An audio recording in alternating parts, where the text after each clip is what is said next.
Face मतलब समझ में आता है तुमको? ये जो मैं इक्वेशन लिखती हूँ I = I0 sine omega T, तो साइन फंक्शन या फिर कॉस फंक्शन के बीच अंदर जो होता है ना वही फेस होता है। जी ओमेगा टी है, यही फेस होता है। ठीक है, अब देखो हम रेजिस्टर की बात कर रहे हैं, ये है हमारा एक रेजिस्टर। तो इसमें अगर कोई करंट फ्लो हो रहा है आई, तो रेजिस्टर के अक्रॉस होता है कुछ पोटेंशियल ड्रॉप जिसको हम वी आर लिखते हैं। ठीक है, तो V = IR से हम देख सकते हैं कि रेजिस्टेंस कितना ऑफर होगा उसको, VR/I। ठीक है, अगर हम पीक करंट की बात करें तो V0/I0, peak voltage upon peak current, ये रेजिस्टेंस होगा। तो बेसिकली इसके अंदर फ्लो होने वाले करंट को ये हमेशा ही अपोज करेगा, भले इससे डीसी फ्लो हो या फिर इससे एसी फ्लो हो। एक कांस्टेंट रेजिस्टेंस है R जो कि इसको करंट को अपोज करेगा, भले ही हम डीसी करंट यूज़ करें या एसी करंट यूज़ करें। तो ये चीज़ हमें समझ में आती है कि अगर हम रेजिस्टर ले रहे हैं तो वो एसी को भी अपोज करेगा और डीसी को भी अपोज करेगा। तो it opposes both AC and DC. अब सेकंड आता है हमारे पास इंडक्टर।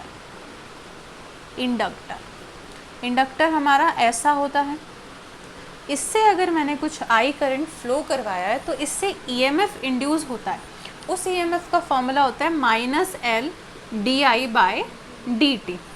अगर डीसी सप्लाई दिया है तो करंट क्या होता है, कांस्टेंट। अगर हमने करंट की वैल्यू को कांस्टेंट रखा है तो कांस्टेंट का डिफरेंशिएशन हमेशा क्या होता है, ज़ीरो। तो इसमें ज़ीरो ईएमएफ जनरेट होगा। तो XL जो कि हमारा इंडक्टिव रिएक्टेंस होता है, एक तरह से रेजिस्टेंस ही होता है, ये ज़ीरो हो जाएगा। ठीक है, तो मतलब डीसी को ये बिल्कुल भी अपोज नहीं करेगा। अगर हमने इधर से डीसी करंट पास करवाया तो एकदम चला जाएगा, कोई अपोजिशन उसको फेस नहीं होगा। पर अगर हम एसी सप्लाई देते हैं तो एसी में करंट चेंज होगा, तो करंट चेंज होने की वजह से ईएमएफ की अलग अलग वैल्यूज़ आएगी, जिसकी वजह से रेजिस्टेंस होगा।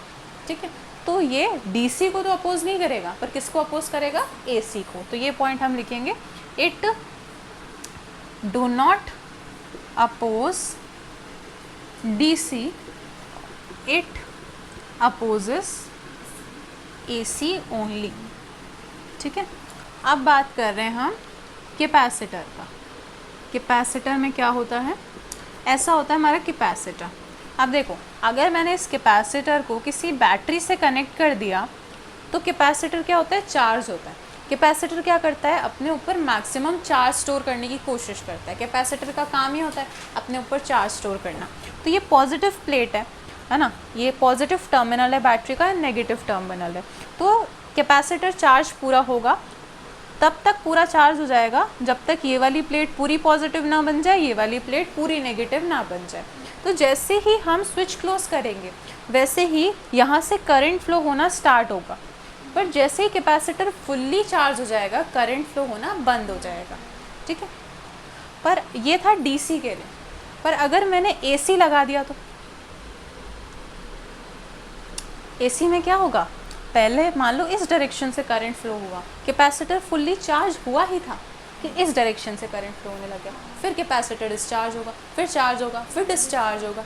तो एसी में कंटिन्यूसली करंट फ्लो कर रहा है, पर डीसी में एक टाइम के बाद रुक जाता है। तो मतलब ये एसी को ब्लॉक नहीं कर रहा, ये किसको ब्लॉक कर रहा है, डीसी को।